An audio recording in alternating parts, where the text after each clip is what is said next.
কবরে গেলে আমরা মানুষ হব না, মাটি হয়ে থাকবো। কোনটা নেই? আমি সারা কোনো মাবুদ নেই। ইলাইহিল মাসির, তোমাদের সকলকে আমার কাছে ফিরে আসা লাগবে। কবরে গেলে আমরা মানুষ হব না, মাটি হয়ে থাকবো।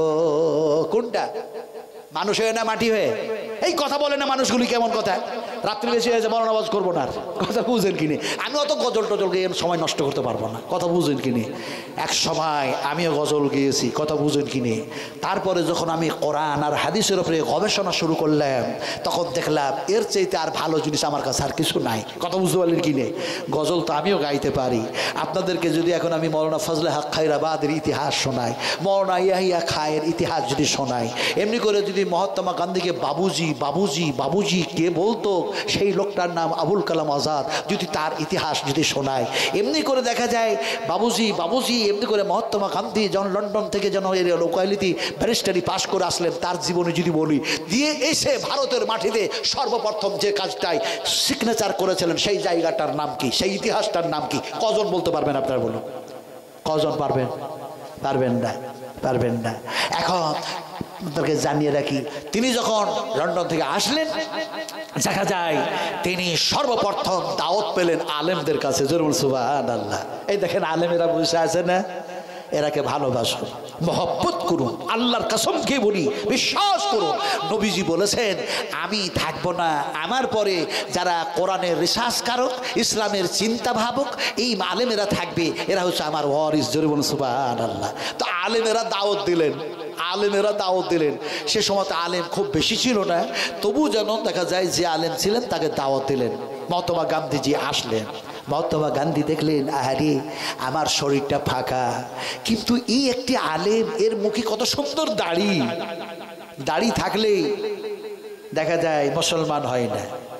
আমাদের ভারতের কি একজন যেন কি আছে প্রধানমন্ত্রী, কি যেন তার নাম, ভালো নাম, হ্যাঁ হ্যাঁ, ও কেটলিওয়ালা, চাওয়ালা, চাওয়ালা, চাওয়ালা। কথা বুঝেন কিনা?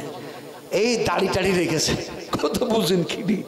এখন দাড়ি টাড়ি রাখলে কি আর বিশ্বকবি রবীন্দ্রনাথ ঠাকুর হওয়া যায়? আমার বাইরে আমি ঈশ্বরচন্দ্র বিদ্যাসাগরের বাড়ি দেখলাম মেদিনীপুরে গিয়ে, তারপরে ক্ষুদিরামের ফাঁসি হয়েছে সে জায়গাও দেখলাম। ইনশাআল্লাহ এই এলাকাতে আসলে আমি কোরআনের আলোতে সেগুলি আলোচনা করব। একদিকে ওনার ফাঁসি হয়েছে, আর একদিকে দেখা যায় সাহাবায়ে কেরাম রাদিয়াল্লাহু তাআলা আনহুমেরও ফাঁসি হয়েছে। কথা বুঝেন কিনে? আমি সে কথা তুলে ধরবো। কথাটা বলতেছিলাম যে মহাত্মা গান্ধী যখন আসলেন, আসার পরে আলেমের পক্ষ থেকে দাওয়াত পেলেন, আসার পরেই সে দাওয়াতে শরীক হয়ে তিনি বললেন, আরে এর মুখে কত সুন্দর দাড়ি, মাথায় যেন কি সুন্দর টুপি, মাথায় যেন কি সুন্দর টুপি, কি যেন দেখা যায় লম্বা জামা। দেখছেন না কেমনি তারা জব্বা টব্বা পড়ে? কথা বুঝেন কিনে? নেতারা দেখবেন লম্বা জামা পড়ে। ওই যে আমিরুল ইসলাম না কি নাম আছে আপনাদের, আছে না, খলিলুর রহমান, সেদিন আমি ধুলিয়ানে এই ঔরঙ্গাবাদে বেগনবী মাদ্রাসায় দেখছি, আমি শুয়ে আছি, আর উনি আসলেন, আমি উঠতে পারলাম না। উনি আমার বিছানাতে এসে বসলেন, বললেন যে আপনি অনেক দূর থেকে এসেছেন, যেন মনে হচ্ছে খুব অসুস্থ অসুস্থ। বলে এভরিডে, দৈনিক দিন, প্রতিদিনের জন্য এই প্রোগ্রাম চলতে আছে, আর যার জন্য আমি একটু অসুস্থ হয়েছি, বেয়াদবি মাফ করবেন। উনি বসলেন, অনেক কথা আলোচনা তিনার সঙ্গে হলো, আপনার খলিলুর রহমান সাহেবের সঙ্গে। কথাটা বলতেছিলাম, জামা যে কত বড়, কথা বোঝেন কিনা? নেতাদের জামা কত যে বড়।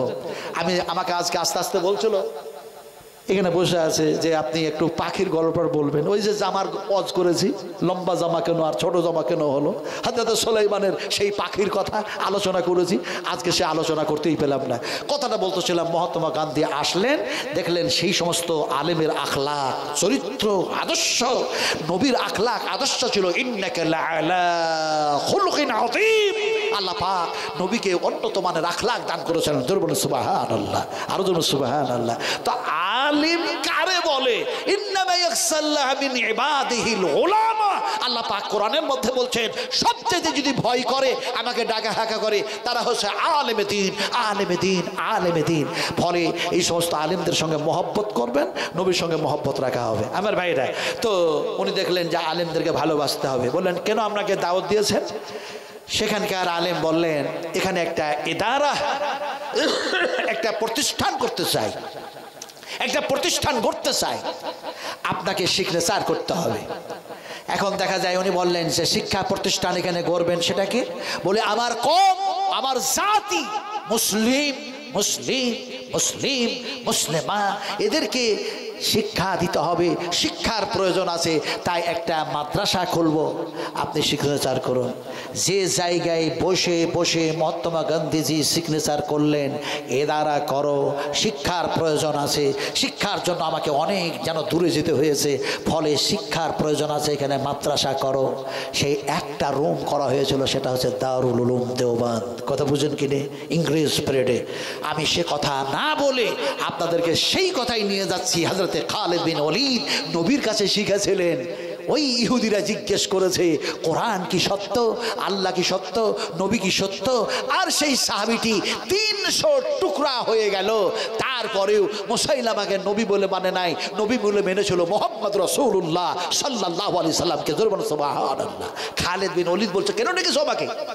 ভাই কে জানে 100 টাকা দিয়ে গেছেন আমার হাতে। আচ্ছা, এটা কি কবরস্থান উপলক্ষে? কবরস্থান উপলক্ষে আমি আপনাদেরকে বলবো, আমার এই 2খানা হাত আল্লাহ পাক এমন জায়গাতে রাখার করা দিয়েছিলেন, লক্ষ লক্ষ মানুষের মধ্যে যে কেমনে আল্লাহ টেনে নিয়ে গেল আমারে, আমি টেরই পেলাম না। ওই যে সোনালী রঙের গেট, নবীজি 2 গেটের চোকাটে হাত রাখলেন।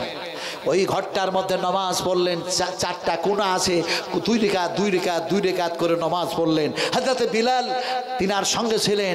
দেখা যায় এমনি করে যেন এমনি করে নামাজ পড়ার পরে 2 দিকে 2টা হাত যেন চোকাটে রাখলেন। ওই গেটটার নাম হচ্ছে মুলতাজিম হাতিম। হাতিম তো একটা নিচে সিঁড়ি আছে, এমনি করে সিঁড়ির উপরে জোর করে পা দিলাম, লক্ষ লক্ষ মানুষের উপরে সিঁড়িতে পা দিয়ে যেন সেই চোকাটে হাত 2খানি রেখে দিলাম। নবীজি বলেছেন, এই মুলতাজিম এই হাতিমে গেটে হাত রেখে যারা দোয়া করে, তাদের দোয়া আল্লাহর দরবারে সঙ্গে সঙ্গে কবুল হয়ে যায়। জোরে সুবহানাল্লাহ, আরো জোরে সুবহানাল্লাহ। ফলে অত লম্বা ওয়াজ করব না। খালিদ বিন ওয়ালিদ ওখানে দাঁড়িয়ে আছে, ইহুদিরাও দাঁড়িয়ে আছে, আপনারা বসে আছেন। কবরস্থানে যেতে হবে, মাটি হয়ে যেতে হবে। মিনহা খলাকনাকুম ওয়া ফিহা নুঈদুকুম ওয়া মিনহা নুখরিজুকুম তারাতান উখরা। আবার যেন সেই মাটি থেকে আল্লাহ সৃষ্টি করবেন। ওই কবরে যাওয়ার আগে আপনারা একটু সবাই নিয়ত করলেন, আল্লাহ তোমার নবীকে দেখি নাই, তোমাকে দেখি নাই, জান্নাত দেখি নাই, জাহান্নাম দেখি নাই, ফলে আল্লাহ আমরা মাটির মানুষ, মাটি হয়ে যাব, আবার তুমি মাটি থেকে সৃষ্টি করবে, হিসাব দিতে হবে। ফলে ওই কবরে যাওয়ার আগে আমি 1000 টাকা দেব 10টা মানুষ, অথবা 500 টাকা দেব 10টা মানুষ। শুধু নিয়ত করুন, আল্লাহ নবীজিকে দেখি নাই, এই টাকাটা দিয়ে তোমার পথে খরচা করে নবীর হাতের পানি পান করে তোমার বেহেশত যাওয়ার আশায় এই 500 টাকা দিচ্ছি, অথবা 1000 টাকা দিচ্ছি। আপনি দিবেন? 10 জন মানুষ। বিশ্বাস করুন, এই হাত দিয়ে আল্লাহ পাক সুবহানাহু তাআলার দরবারে আর একজন দিয়েছেন, আমার সোনার টুকরা একজন দিয়েছেন 500 টাকা। একজন হলো, 10টা মানুষের কাছে চেয়েছি কবরস্থানের জন্য। 500 টাকা কি খুব বেশি হয়ে গেল? একটা লাট্টু মার্কা লঙ্গির দাম কত? হাইয়াকাল্লাহ হাইয়াকাল্লাহ হাইয়াকাল্লাহ বারাকাল্লাহ জাযাকুমুল্লাহ খাইরান জাযা আহসানাল জাযা আল্লাহুম্মা ইগফির লাহু ওয়া আফিহি ওয়াফু আনহু ওয়া আকরিম নুসুলাহু ওয়াসি মাদখালাহু আল্লাহুম্মা নাক্কিনি মিনাল খাতায়া কামা ইউনাক্কাস সাউল আবিয়াযু মিনাদ দানাস আল্লাহুম্মা আকসিল মালাহু আল্লাহুম্মা আকসিল মালাহু আল্লাহুম্মা আকসিল মালাহু ওয়া ওয়ালাদাহু ওয়া বারিক লাহু ফিমা আতাইতাহু।